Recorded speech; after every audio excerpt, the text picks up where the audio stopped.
تو جمعے کے دن سورہ کہف پڑھنے کی ترغیب کئی حدیثوں میں نبی صلی اللہ علیہ وسلم نے بیان فرمائی۔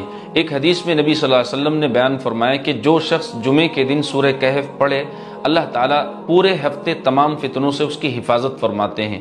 اور ایک حدیث میں نبی صلی اللہ علیہ وسلم نے بیان فرمایا کہ جو شخص جمعے کے دن سورہ کہف پڑھے اللہ تعالیٰ اس کے دل کے اندر ایمان کا ایک خاص نور پیدا فرما دیتے ہیں جو اگلے جمعے تک باقی رہتا ہے۔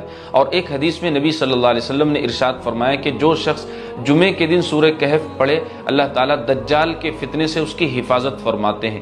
یاد رکھیں کہ دجال کا فتنہ دنیا کا سب سے بڑا فتنہ ہے۔ اللہ تعالیٰ اس سورت کی برکت سے اس بڑے فتنے سے بھی حفاظت فرمائیں گے۔ ان حدیثوں سے پتہ یہ چلتا ہے کہ اللہ تعالیٰ نے اس سورت کے اندر بہت خاص تاثیر رکھی ہے جو آپ کو فتنوں سے، فساد سے، مصیبتوں اور پریشانیوں سے بچاتی ہے۔ تو مرد حضرات بھی، خواتین حضرات بھی جمعے کے دن وقت نکال کر اس سورت کو ضرور پڑھا کریں۔ انشاءاللہ تعالیٰ آپ اپنی آنکھوں سے اس کے فائدے دیکھیں گی۔ آپ کے گھر میں برکتیں ہوں گی، لڑائی جھگڑے ختم ہو جائیں گے، پیار محبت بڑھے گا اور اللہ تعالیٰ خوشحالی عطا فرمائیں گے۔